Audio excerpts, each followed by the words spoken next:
Buenas tardes a todos y todas. Damos inicio al conversatorio con Guillermo Amarilla Molfino en el marco del curso Memoria y Derecho a la Identidad en el nivel secundario y superior.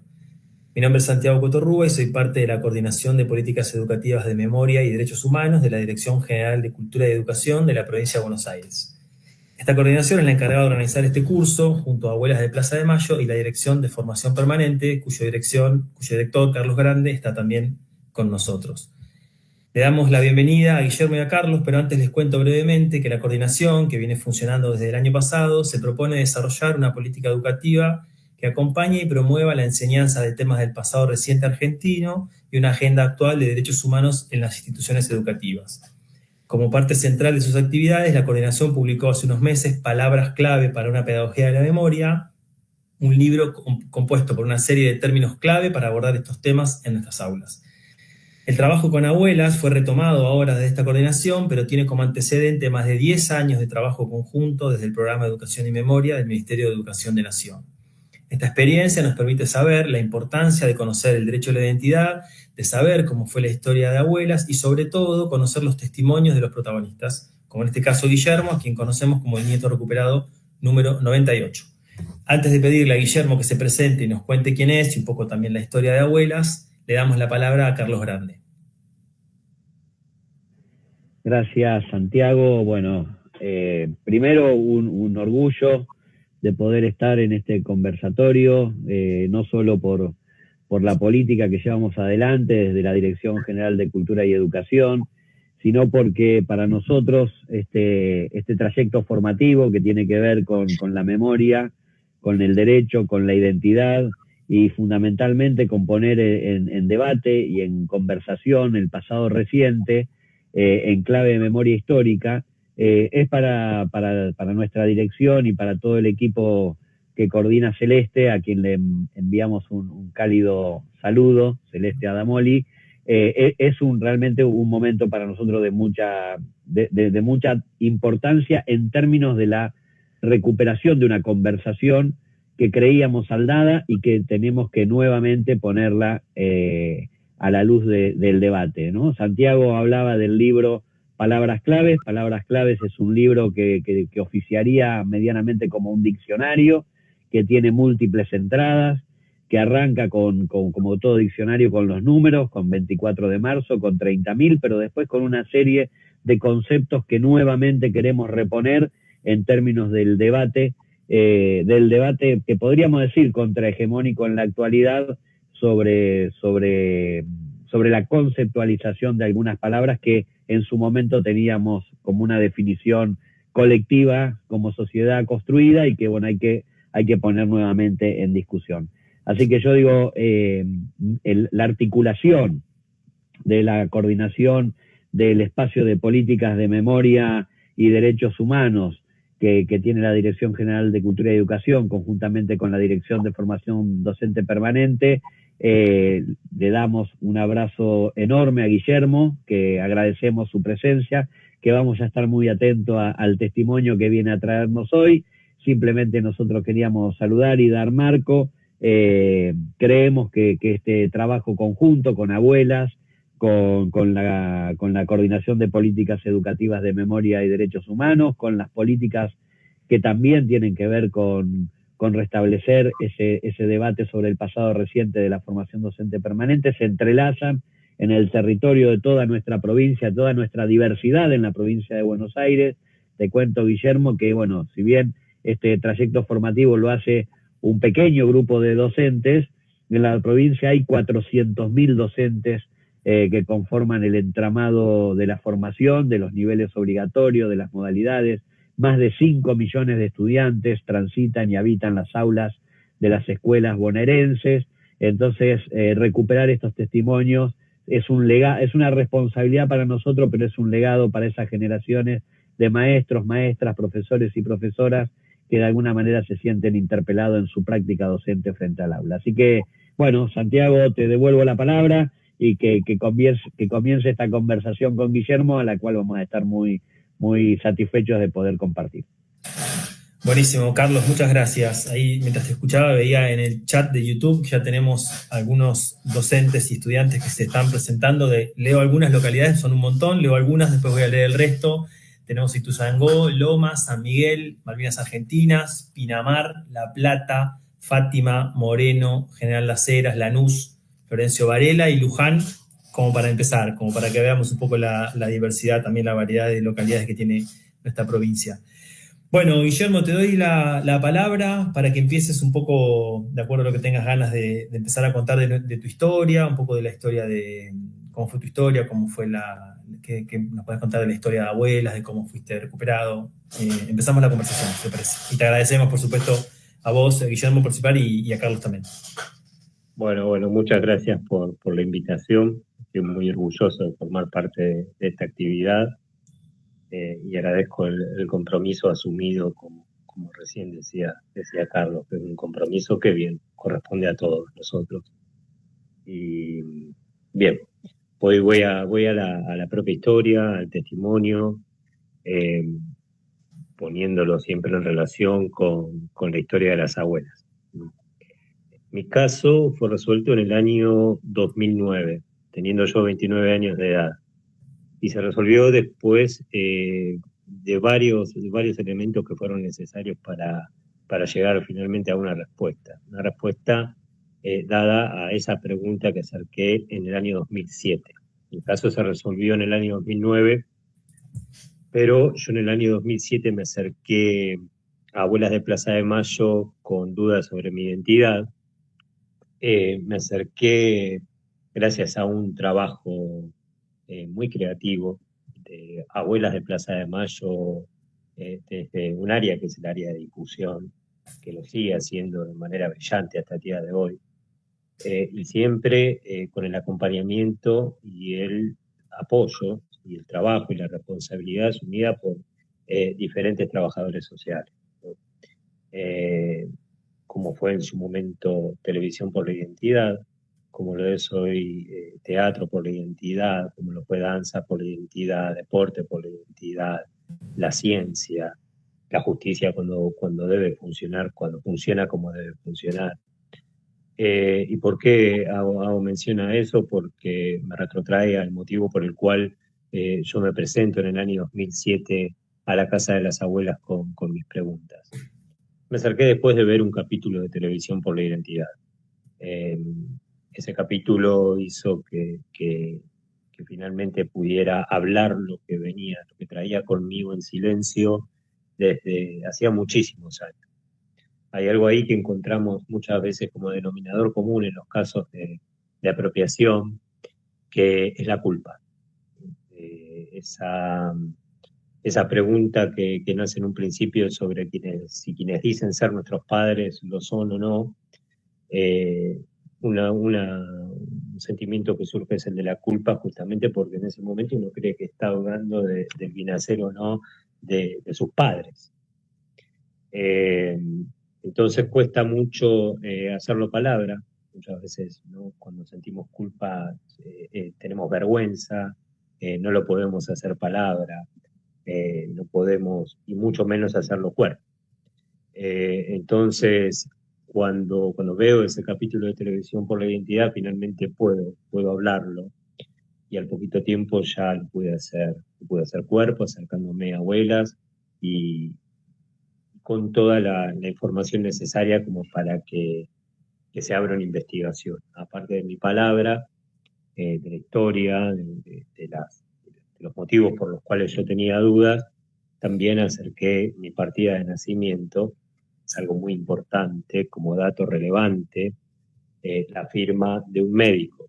Claro, cuando surgen las primeras dudas, uno cree que posiblemente esté en lo cierto y se puede investigar como fuere. Pero quizás yo estoy dando por sentado el conocimiento de algo que no tiene por qué ser así, que es que la parte de lo que fue el plan sistemático de robo de bebés está conformado por muchas cosas, y a veces de las mínimas hasta las mayúsculas. porque el relato de nuestros apropiadores durante toda nuestra vida siempre es que somos sus hijos biológicos. Entonces, por eso, de ahí nace la culpa, de ahí todo lo que recién decía. Claro, nosotros creemos eso. Y la partida de nacimiento, que recién la traía también como un elemento muy importante a la hora de presentar mis dudas, en la partida de nacimiento yo figuraba como hijo biológico de mis apropiadores. Para mí era una partida de nacimiento original, real, verdadera, legal.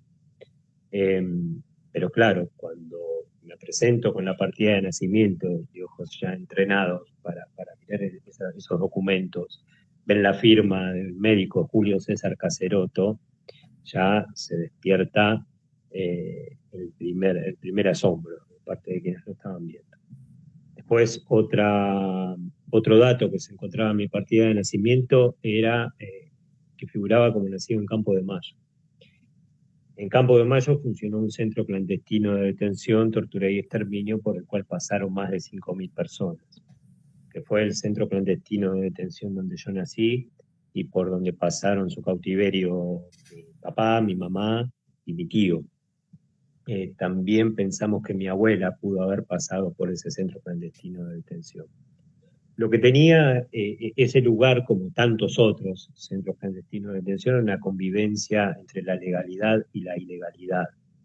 En Campo de Mayo funcionaba el centro clandestino de detención y al mismo tiempo funcionaba un área de entrenamiento militar y al mismo tiempo estaba en funcionamiento el hospital militar de Campo de Mayo. Lo cual era una cara legal de todo el horror que sucedía dentro de ese campo. Estamos hablando de un campo de 5.000 hectáreas aproximadamente.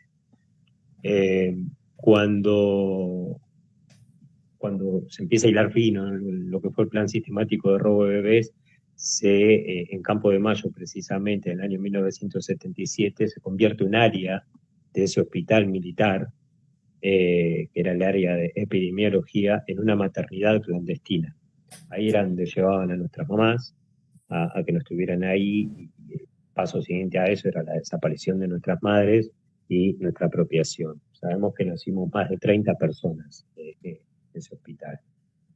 No fuimos restituidos ni la mitad todavía, nos queda más de la mitad de los nacimientos de Campo de Mayo por localizar. Entonces, yo contaba que mi partida de nacimiento figuraba como nacido en Campo de Mayo, y eso era posible, porque mi apropiación se dio, se llevó adelante por un integrante del Batallón 601 de Inteligencia del Ejército. El Batallón 601 de Inteligencia del Ejército tenía como núcleo de función Campo de Mayo, el Destacamento de Inteligencia 201. Funcionaba en todo el país y en toda América Latina. Inclusive, el Batallón 601 de Inteligencia también ha participado del asesinato de mi abuela en España. Mi abuela, el Batallón 601 la secuestra en Perú, la traen, creemos, esto es hipotético, pero los datos apuntan a que muy probablemente haya sido así, a Campo de Mayo, y de Campo de Mayo la llevan a España y la asesinan en un hotel de Madrid. Todo eso ocurrió cercano a mi fecha de nacimiento, que fue en junio de 1980. A mi familia materna y paterna, los dos ya siendo pareja, tuvieron un infiltrado del Batallón 601 de Inteligencia del Ejército también. El Batallón 601 de Inteligencia fue quien se ocupó del secuestro y desaparición de toda mi familia, y terminó con apropiación. En la partida de nacimiento yo figuraba como nacido en Campo de Mayo, y era probable porque justamente siendo mi apropiador de profesión militar, podría haber tenido un hijo en el hospital militar de Campo de Mayo. Pero ¿qué más encontró el equipo y encontraba yo como pregunta? ¿Cuál era eso que les tocaba la pregunta a mí? Era también la edad avanzada de mi apropiadora. Ella tenía 50 años en el año 1980, en la fecha de mi nacimiento. Pues yo buscaba fotos de su embarazo, no encontraba por ningún lado. y tantas otras cosas que seguramente no deberé tener presente que sucedieron durante mi primera infancia, ¿no? Que llevan a las preguntas, o que no sucedieron, que llevaron a esas preguntas. Bien, contaba que en el año 2007 yo me había presentado en Abuelas. Seguido a eso, se hizo una extracción de sangre. ¿Para qué se hizo una extracción de sangre? Para cotejar con las muestras ya reservadas en el Banco Nacional de Datos Genéticos. El Banco Nacional de Datos Genéticos fue otro logro de las abuelas, después de una historia que la verdad que vale relatar desde un principio, porque tiene que ver con un ejemplo claro de los logros o de lo que es la lucha colectiva de parte de las abuelas de Plaza de Mayo, porque sabiendo que ellas tenían sus encuentros, sus reuniones, también en la clandestinidad, o fingiendo cumpleaños, fingiendo cualquier cosa, menos contando que estaban buscando a sus nietos, a sus nietas, sus hijos, hijas e hijas. Una de ellas llegó un reporte de diario en el cual se contaba la historia de una persona que tuvo que reconocer paternidad por una prueba genética, ¿no? ¿Y por qué llegó ese recorte? Porque, claro, la pregunta que se hacían ellas era, primero, que querían a su nieto o a su nieta, no a cualquier nieto o a cualquier nieta, querían al suyo. Entonces, por más de que ellas hubieran seguido una serie de datos de investigación, querían tener la certeza de que era su nieto o su nieta, porque siendo muy niños los bebés cambian muy rápido su fisonomía y al poco tiempo podían desconocerlo. Entonces, se preguntaron cómo, y después, bueno, frente a la justicia, más allá de que la justicia en aquel momento era cómplice del plan sistemático de robo de bebés, ya tenían la necesidad y la obligación también de presentar a la justicia una prueba que certifique que esa persona era su nieto o su nieta. Entonces la pregunta era cómo resolvían eso, cómo lo podían resolver. Por eso esta abuela acerca un recorte de diario que narra esta historia. Y bueno, quizás sea por acá. Y hay un grupo de genetistas, se acercan a un genetista que es hoy en día muy querido, muy valorado, que representa lo que fue ese primeros pasos y esos primeros pasos para que la ciencia inicie una investigación que hasta ese momento la humanidad, en su historia, o la ciencia, no había emprendido, que era cómo corroborar el parentesco entre una abuela y un nieto o una nieta. Porque el caso que tenían en ese recorte de diario se refería a la paternidad, no a la abuelidad. Entonces se acercaron a este genetista de nombre Pescateix, preguntándole si podían tener una respuesta a esa pregunta, y en principio la respuesta era que nunca la ciencia había necesitado hacer frente a una búsqueda como la que estaban planteando las abuelas, pero que lo iban a hacer. Entonces se comunicaron con este genetista, puso en contacto con un grupo de genetistas alojados en Estados Unidos. La genetista se llamaba Mary Claire King. Inició junto con su equipo la investigación y finalmente al poco tiempo encontraron su resultado. Hasta el día de hoy lo conocemos como índice de abuelidad. Después de ese recorte de diarios que llevó la abuela, se terminó en primer lugar en que la ciencia dio una respuesta a esa pregunta. Y después, bueno, la exigencia de las abuelas ya en democracia a que esas muestras no podían quedar en la historia cada vez que se hacía una prueba, quedar en el pasado, no en la historia. Entonces, exigiendo que las muestras tenían que quedar reservadas en algún banco, porque ya al día de mañana no podían llegar a no estar, y la persona que viniera tenía derecho a la identidad. Entonces tenía que estar esa respuesta. Bien, década del 80, principios de la democracia, 86, si no mal recuerdo, se funda el Banco Nacional de Datos Genéticos. Funcionó hasta hace no muchos años en el Hospital Durán, ahora tiene su espacio, ¿no? Hace también unos años. Pero el banco fue muy importante para que se pueda resolver mi historia también. Porque cuando yo me acerco en el año 2007, se hace la extracción de sangre y se coteja con el banco, da un resultado negativo. No había ningún integrante de mi grupo familiar que haya dejado una muestra de sangre buscándome. Pero eso no es porque no tuvieran ganas de encontrarme, sino porque no sabían de mi existencia. A mis viejos los secuestran el 17 de octubre del año 1979 en la localidad de San Antonio de Padua, partido de Merlo. Ellos ingresaron con la contraofensiva en mayo del año 79 y los secuestran el 17 de octubre, junto con mi tío. En esa casa estaban mis 3 hermanos, que eran muy chiquitos, tenían 4 años, 2 años y 10 meses, y mi primo y mi prima, que tenían 4 años y 2 años. Se llevaron a todos, se llevaron a mi mamá, a mi tío y a los 5 chiquitos. La compañera de mi tío se pudo escapar por los techos, es una sobreviviente. Gracias a ella sabemos con precisión qué fue lo que pasó ese día. Eh, a mi papá lo secuestraron en la calle en la misma fecha, no sabemos en dónde. Mis hermanos los tuvieron 15 días secuestrados y el 2 de noviembre del mismo año, de 1979, los llevaron a la casa de nuestra abuela paterna, que fue quien los crió los primeros 3 años. Después ella muere y los cría un tío paterno.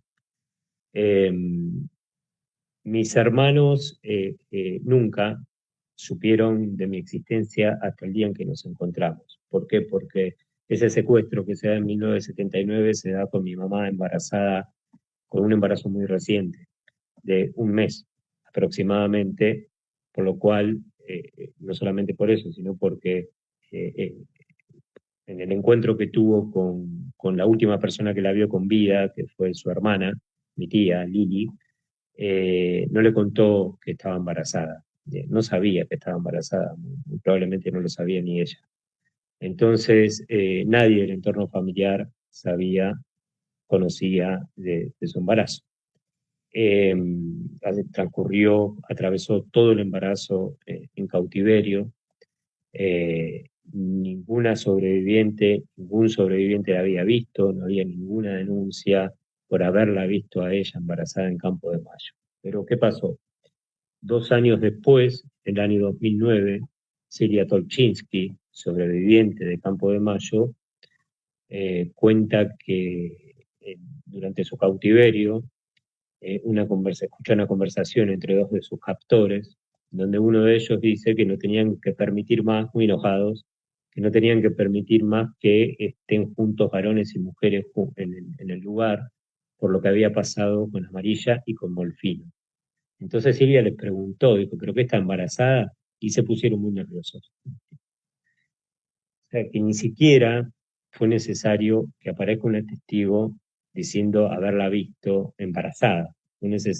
Bastó con el testimonio de Silvia y la conjetura de que se pudo haber tratado, que esos tipos abrieron la boca refiriéndose a un embarazo.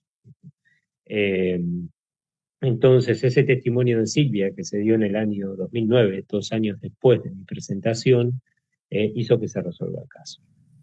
Y no solo, ¿qué hizo que se resuelva el caso? Ya terminó.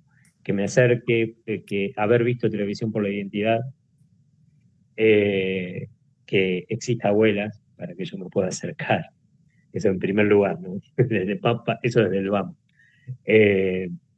Y que exista un Banco Nacional de Datos Genéticos, es decir, que se acerque una abuela con un recorte de diario haciéndose esa pregunta, y que funcione la justicia, porque ni siquiera era por un caso de apropiación, ni nada por el estilo, era por Campo de Mayo en general, el sobreviviente de Campo de Mayo en un testimonio. Así que tuvieron que pasar muchas cosas y siempre en conjunto, trabajos colectivos que fueron haciendo posible que nuestros casos se vayan resolviendo. Bueno, Guillermo, no te quería interrumpir, porque la verdad que el testimonio, por más que uno conozca esta historia, cada testimonio vuelve a, ¿no?, a pasar por nuestras subjetividades, nos impacta. Imagino que estarán igual los docentes, los colegas. Nombro las localidades para que vean para que nos sintamos un poco hermanados en esta situación. 9 de Julio, Carué, Saladillo, Bahía Blanca, General Belgrano, San Fernando, Tigre, Hurlingham, Mar del Plata, Morón, Cacharí, San Nicolás y Chascomús. Algunas localidades las conozco, lo que no conozco son muy diversas entre sí, así que me parece que la escena que estamos armando, gracias a vos, es una escena muy linda. Te tenía un par de preguntas para hacerte. Primero quería como rescatar, bueno, algo que un poco vos dijiste, que es el tesón de las abuelas, ¿no? Un tesón infinito, podríamos decir, ¿no? La fuerza de las abuelas de buscar a sus nietos y sus nietas. Por otro lado, la creatividad, que fue una característica también de las abuelas, ¿no? Porque esto del índice de abuelidad es la ciencia, pero es la creatividad de las abuelas combinándose. Eso es, hay que reponerlo. Y también el valor del peso de los testimonios de los sobrevivientes, ¿no? Que a veces quedan un poco relegados y en el caso tuyo, digamos, sin ese dato, tu familia no hubiera sabido. Entonces, también es importante recabar eso. Y también la presencia del Estado, ¿no? Que el Estado es una institución un poco compleja, ha tenido respuestas dispares desde el inicio de la democracia hasta la actualidad, y ha tenido muy buenos momentos el Estado de responder avanzando para que muchos nietos y nietas puedan recuperar la identidad. Yo tengo, algunas preguntas que estoy leyendo en el chat, ya las fuiste respondiendo, un poco de dónde surgían tus dudas. Yo tenía dos preguntas para hacerte, para que tomes la que quieras. La primera es si te acordás de qué se trataba el capítulo de Televisión por la Identidad, y la segunda es, me intriga, bueno, las dos, pero esta segunda me intriga especialmente, ¿cómo fue el encuentro con tus hermanos?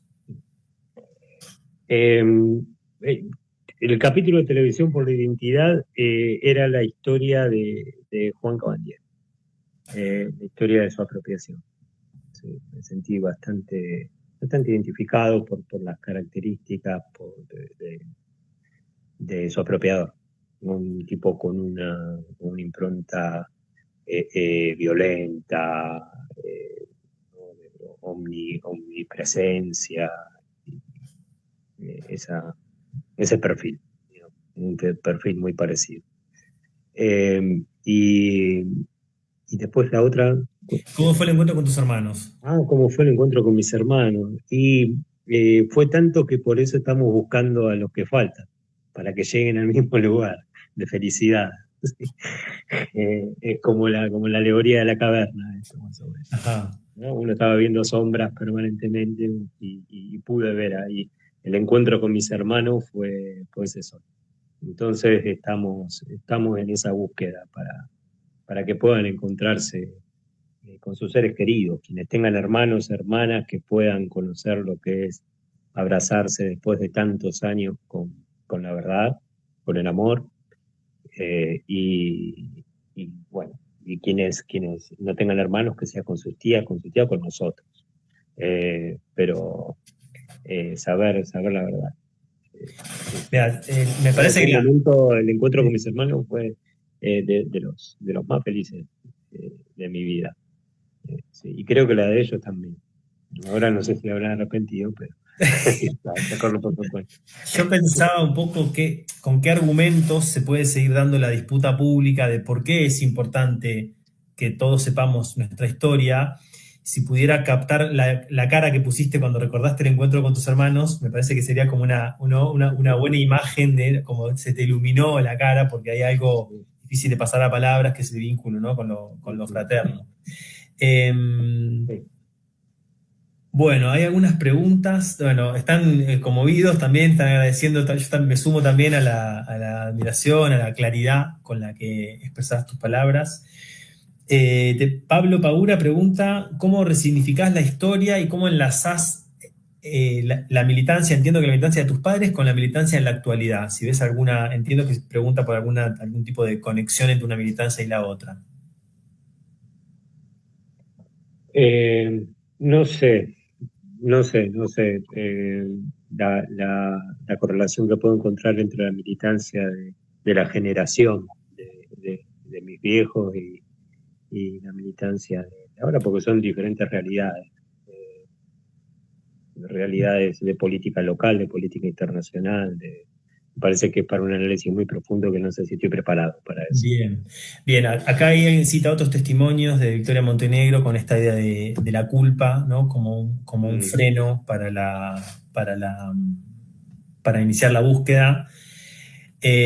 Preguntan si tus apropiadores hablaban del tema, si vos recordás alguna referencia. Vos hiciste referencia a la edad de tu apropiadora y hiciste un poco referencia a partir de la historia de Cabandier, de algunas particularidades de tu apropiador. ¿Y vos escuchabas algo en esa casa? ¿Recordás algo que te haya llamado la atención? No, referido a mi historia, no decían nada. A la historia política en general, ¿no hablaban del tema? ¿Se hablaba del pasado reciente? Lo hablaba él, ella no tanto, pero él lo hablaba desde una postura justamente violenta, sintiéndose orgulloso de lo que pasó en los 70. Él hablaba de una guerra, igualmente mucho no contaba tampoco, porque tenía ese afán de poder, vaya a saber cuál, que lo lleva a quizá tener un relato que es el que era acorde a la fuerza de la cual formaba parte, ¿no? Porque él formaba esa parte y tenía una responsabilidad, pues, lo supe después, muy importante en los centros clandestinos de detención, haciendo un seguimiento de la economía y bueno, toda una cosa que no viene, no, o sí, capaz que sí. Pero hablaba de secreto de guerra. Decía, yo no hablo nada porque hago secreto de guerra. Y se hablaba de proceso de reorganización nacional, que era algo de época también. ¿Por qué de época? Porque mi formación durante la escuela primaria era proceso de reorganización nacional, generación, no era terrorismo de Estado, ni dictadura cívico-militar, era proceso de reorganización nacional. Y no se hablaba más que lo que se podía hablar en cualquier otra casa, como si fuera una persona que opinaba también. Lamentablemente no volcaba información, y digo lamentablemente porque sería información muy útil que yo podría tener en mis archivos para ahora, pero lamentablemente no. Lo que sí pude conocer fueron sus lugares, sus contactos, que todos sus contactos eran el perro, el cuervo, el gato, eran todos. Nunca pude conocer nombres siquiera, pero sí su lugar de trabajo, que era en el edificio Libertador, en lo que era el Ministerio de Defensa, lo que es el Ministerio de Defensa. Trabajaba en ese lugar, en el juicio del cual fui querellante por la desaparición de mis viejos en contraofensiva. Se hizo una investigación de ahí es donde saqué cuál era su función en el batallón 601 y qué pasaba en el piso 7 del edificio Libertador, que era el piso donde él trabajaba y me llevaba algunas mañanas. Era el piso cocina de todo el exterminio que se dio durante el terrorismo de Estado en la Argentina.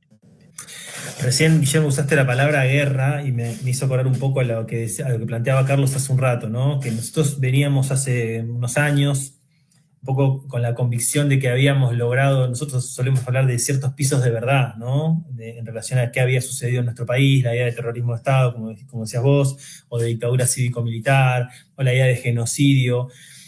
Y el discurso de la guerra, que es el discurso que tu apropiador tenía en su momento, es un discurso que vuelve a aparecer ahora. Evidentemente parecía que estaba perimido, pero evidentemente estaba, como dicen algunos autores, estaba presente de manera subterránea, y vuelve a aparecer en el centro de la escena, un poco como caballito de batalla para desandar todas estas políticas que han permitido la búsqueda de los nietos apropiados. ¿Vos qué pensás en torno a eso? ¿Cómo tenés algún contacto con ese tipo de discursos? ¿Lo sentís en la calle, la presencia de esos discursos como reflotados o no? Sí, quizás en el único lugar donde puedo llegar a tener una cercanía es a través de las redes sociales. Porque Ajá. ¿Qué ves ahí? En el universo que yo me muevo no me encuentro con gente que piense de esa manera, que piense o actúe de esa manera. Me parece que estamos en un momento muy difícil en varios sentidos, pero sabemos que desde que se inició la construcción, la lucha, la búsqueda por sostener los tres pilares de la democracia, que son memoria, verdad y justicia, eh, fue pendular el movimiento a lo largo de la historia. Nosotros tuvimos un buen tiempo durante los gobiernos de Néstor Kirchner y Cristina Kirchner en ese sentido, y después a lo largo de la historia tuvimos intentos de asesinato, en democracia, ¿no?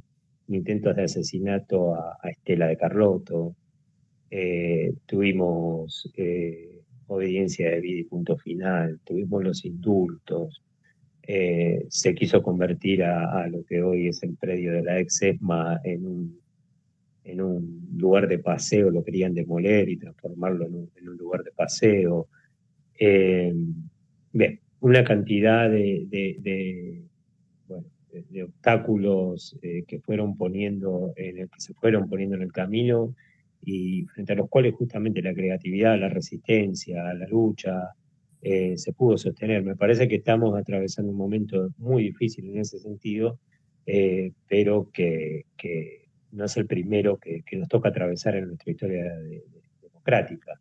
Digamos, muchas veces nos pasó. Bueno, venimos de una época en donde quizá estaba todo un poquito, muchísimo más simple en el sentido de las políticas de derechos humanos, pero bueno, ahora nos encontramos de nuevo con un viento en contra. Pero no creemos que vaya a ser para siempre tampoco, depende en parte de nosotros, de nuestro compromiso.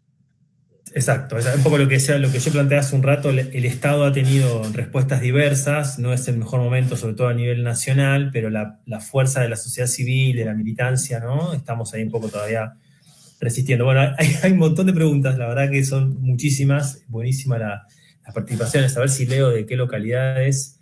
Algunas leí, 9 de julio, Carué, no me acuerdo si leí, bueno, no quiero repetir las localidades. Alguien pregunta por acá. Bueno, algunas preguntas un poco las fuiste respondiendo respecto de la suerte de tus apropiadores, y alguien preguntaba por con quién te acompañó en esa búsqueda y cómo fue ese momento, esos primeros momentos en los que la búsqueda parecía infructuosa, ¿no? Porque vos hablaste del 2007 y el 2009, 2 años, ahora parece poco, pero imagino que han sido 2 años largos. Si querés contar un poco de eso. Bien, hasta el día que miré el capítulo de Televisión por la Identidad no lo había hablado con nadie. Algo que caminé en la absoluta soledad, que sugiero que si hay alguien viendo esto con dudas, que si es posible que transite otro camino, no el mismo que transité yo en ese sentido. Tardé mucho en hablarlo, quizás si lo hablaba antes me hubiese acercado antes. Justamente por la culpa, vaya a saber cuántas cosas. Entonces cuando vi el capítulo ahí, yo estaba en pareja y fui acompañado por quien era mi pareja en ese momento, y después también lo supo algún amigo que me acompañó mucho. Una vez que tengo la respuesta del no, del banco, por la prueba que se hizo en el Banco Nacional de Datos Genéticos, el cotejo que se hizo con el banco, no quise más, seguí caminando, no me seguí preguntando, no seguí buscando por otro lado. Yo fui buscando una respuesta, la respuesta podía ser sí o podía ser no. La respuesta fue no, entonces seguí por mi camino. A los 2 años se dio el sí, pero sin haberlo buscado. Ajá. Sin haber insistido. Claro, habías tomado esa respuesta como definitiva. Está bueno retomar eso, que el rechazo, ¿no? La muestra de sangre nunca es un rechazo definitivo, porque tiene que haber Claro, no se da por cerrado el caso. Claro. La muestra queda en el banco y bueno, puede pasar. Eso también da respuesta a veces a cuando se habla del número, ¿no? Bueno, justamente, era un caso no denunciado, era un número menos entre los nietos buscados, entre lo que conocemos como como los desaparecidos con vida, ¿no? Que son los nietos y nietas que estamos buscando. Claro. Bueno, creo que era esa la Sí, pregunta. hay pregunta, ¿desde qué espacio podemos contribuir más allá del aula para dar esta lucha que sostenga la memoria ante todos estos embates que se dan justamente de lugares de poder y de medios? Bueno, me permito resignificar la pregunta, ¿no? En el más allá del aula yo me detendría un poco, ¿no? Es decir, el aula es un espacio importante, ¿no? Para sostener estos temas en la agenda. No sé si Carlos querés agregar algo sobre esto. No, me parece, bueno, te agradezco, me fui enganchando en la conversación y en el testimonio de Guillermo. Me quedaba con algo de lo que él traía, esta idea de cómo nominamos, ¿no? Cuando el que nomina, construye una cultura identitaria en un pueblo que es difícil de desandar, ¿no? El proceso de reorganización nacional. En la actualidad se habla mucho de la reorganización, ¿no? Tienen como medio un discurso similar, un modelo económico similar, y nosotros, bueno, caracterizamos, puntualmente hablábamos, Santiago, al inicio, ¿te acordás del libro Palabras Claves? Sí. Y hay una caracterización de la última, porque la Argentina ha tenido muchas dictaduras, muchos golpes de Estado, pero la última tiene características muy particulares que nos ha llevado a nominar esa dictadura como terrorismo de Estado, ¿no? Y esas palabras que definen un modo de hacer, un modo de actuar y un modo de accionar, en particular de las fuerzas represivas del Estado en ese momento, a cargo del Estado, por eso terrorismo de Estado, que han creado campos de concentración, cosa que no existieron en otras dictaduras, que han tenido un plan sistemático de desaparición de personas, de robo de bebés, parte de este testimonio que Guillermo trae acá, y que me parece interesante ponerlo en discusión, y también desandar el concepto de guerra como la teoría de los dos demonios, ¿no? Que también era algo que inclusive en democracia, ¿no? Guillermo traía las leyes de la democracia que de alguna manera querían dar por terminada esta discusión, con el punto final, con la obediencia debida y por último con los indultos, y que nuevamente poner en la centralidad del debate político y la agenda de los derechos humanos, de memoria, verdad y justicia, como bien dijo Guillermo, esos tres pilares de la democracia que para nosotros son fundamentales, permitió reabrir causas, permitió recuperar. Pensaba, Guillermo, 2007 fuiste y previo al centenario de la patria te pudiste enterar en esa fiesta popular del centenario de la patria habrás celebrado el bicentenario con esa identidad de recuperación, que también es saldar en la historia nacional tu propia historia, ¿no? Y eso me parece que es muy emotivo y muy simbólico. Y bueno, nada, yo escucho emocionado porque cada historia es una historia entre muchas, y sabemos que todavía hay muchos nietos por recuperar, hay mucho trabajo por seguir transitando, y que es cierto que la historia tiene momentos de ofensiva y de posibilidades, y momentos de resistencia. Quizás hoy nos encontramos en un momento donde la disputa por el sentido es parte de un trabajo. Nosotros hablamos de la pedagogía de la memoria, ¿no? Construir ese camino también es un trabajo que requiere de una laboriosidad, y nuestro ministro Alberto Silioni siempre nos dice, ¿no? Enseñar en la Argentina no es como enseñar en cualquier otro país, ¿no? Hay una historia acá que nos interpela, que debe interpelar nuestras prácticas, que debe hacer conocer el mundo en el que estamos, y que de alguna manera eso debe impactar después en las aulas en donde enseñamos, ¿no? Porque todavía hoy hay una discusión sobre las palabras, sobre el sentido, y creo que tu testimonio nos ayuda muchísimo a seguir fortaleciendo ese camino, Guillermo. Sí, cuando Guillermo habló de guerra y de proceso de reorganización nacional, yo también pensé en el libro, en palabras clave. Me parece que la disputa semántica es una disputa política en el sentido más, no partidaria, ¿no? Sino política en el sentido más profundo del término. Retomar el valor de las palabras Y el libro lo que tiene también muestra un acumulado de lo que se ha producido, tanto desde la sociedad civil como del Estado, en todos estos años, en términos de prácticas y en términos también de representaciones y de lenguaje. Bueno, nos quedan unos minutos más. Pido perdón a todos los que están haciendo preguntas, porque son un montón, verdaderamente, y voy tratando de leer, tratando de ver cuáles pueden ser preguntas sobre temas que no hayas hablado. Algunas un poco se repiten. Me detengo en dos, para que vos, Guillermo, elijas cuál. Una es, ¿qué fue lo más lindo y lo más difícil? Pregunta, perdóname, Carolina Muñoz, manda un abrazo y manda una pregunta. ¿Qué fue lo más lindo y lo más difícil de haber recuperado la identidad? Eso por un lado.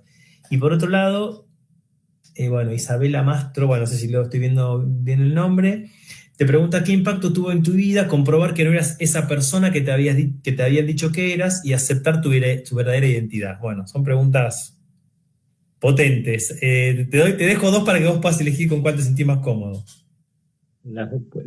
O las dos. Lo más lindo, no sé, todo. Tiene que ver porque como no me es posible resaltar algo. Puede ser, sí, bueno, recién lo decía, el abrazo con mis hermanos, pero el abrazo con mis hermanos significan muchas otras cosas también. En parte es hacer presente a nuestros viejos, se hicieron presente a nuestros viejos. Uno más que puede relatar su historia. Entonces, su presencia, el relato presente de nuestros tíos, bueno, por eso es las abuelas, es un conjunto de cosas hermosas que se dan en un encuentro. Y después, lo más difícil es, quizás, puede ser, y creo que sí, es la ausencia de nuestros viejos, ¿no? Cuando conoce la verdad, conoce también que no va a conocer a sus padres. Entonces, y que la única manera de conocerlos es a través del relato. Recién hace un rato hablabas de los sobrevivientes, de lo importante que fueron los sobrevivientes, en este caso, en mi caso particular, el testimonio de Silvia Tolchinsky, para que se resuelva mi caso. Pero después para la reconstrucción de la imagen, de la identidad que puedo tener en representación de mis viejos, lo que representa a mis viejos viene del testimonio de sobrevivientes en gran parte. Abuelas tienen un área muy importante que es la de archivo biográfico. Esa área lo que hace es justamente una recopilación, un trabajo muy profundo,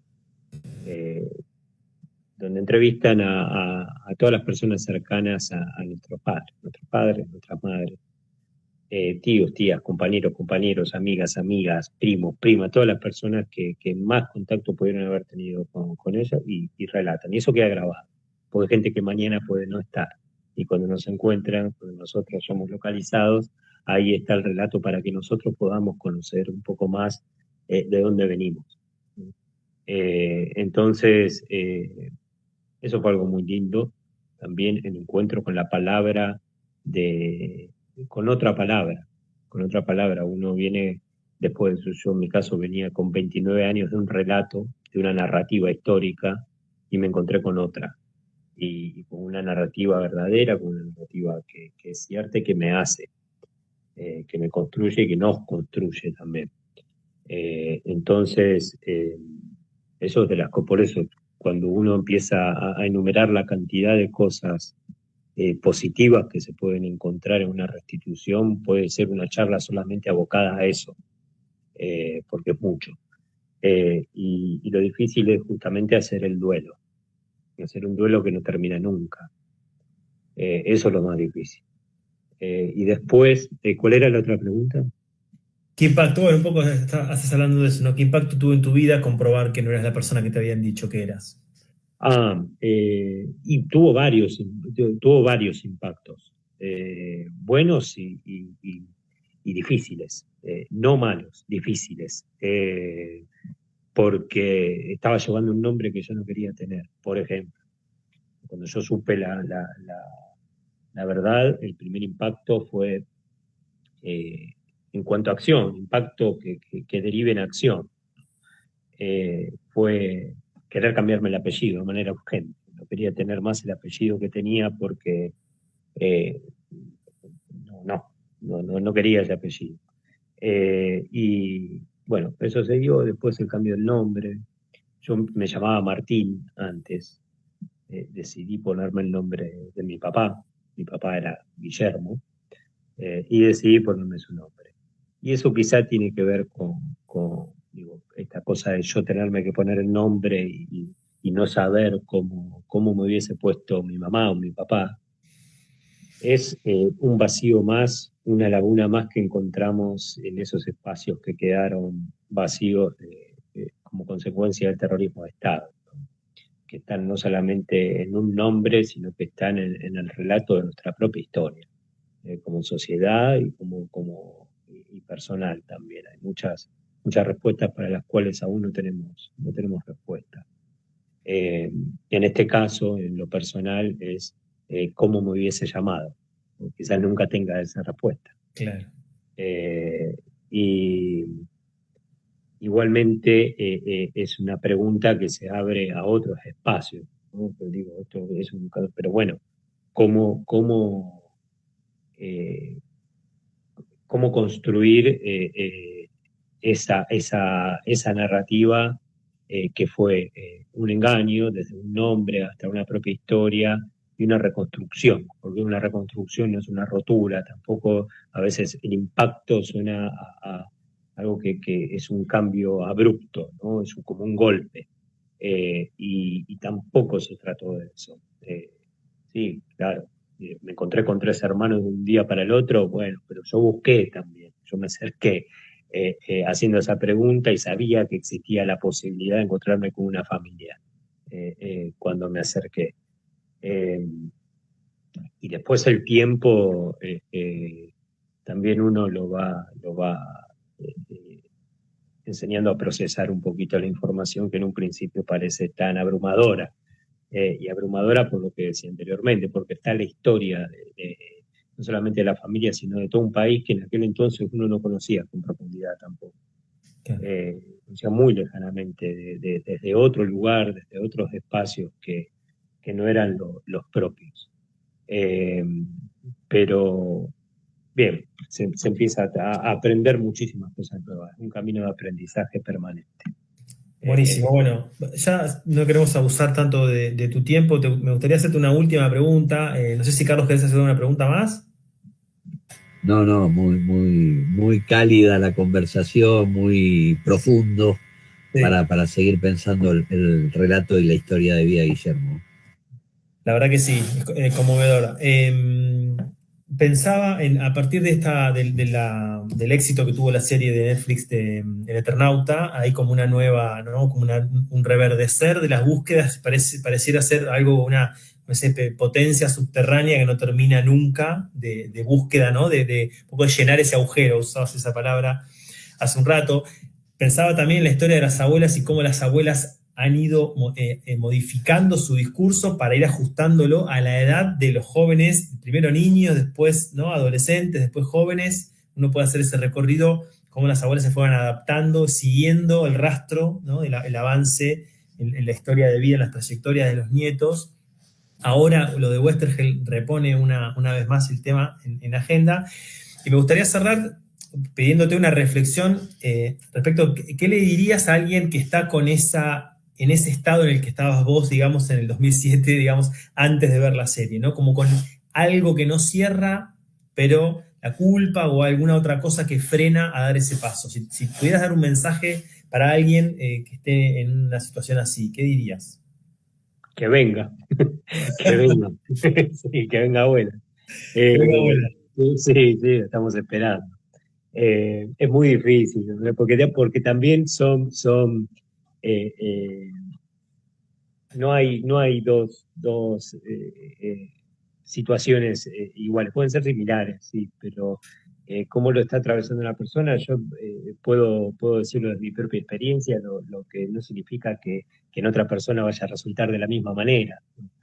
Pero el silencio, lo que hablábamos antes, esta cosa de poder hablarlo, porque A veces quizás no puede ser uno el que lo hace, pero hablándolo, otra persona le puede sacar una mochila de encima, ¿no? Y aunque sea pedir ese paso de pedir ayuda, porque no deja de ser un pedido de ayuda. Y yo no puedo, porque siento culpa. Bueno, si va otro, no va a sentir culpa, se puede acercar a otro.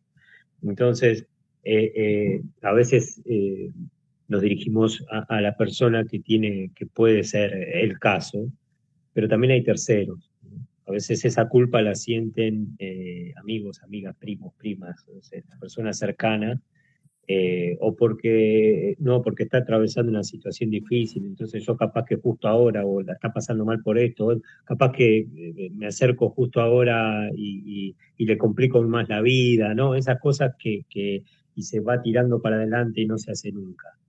Y no se le está complicando la vida, lo más mínimo.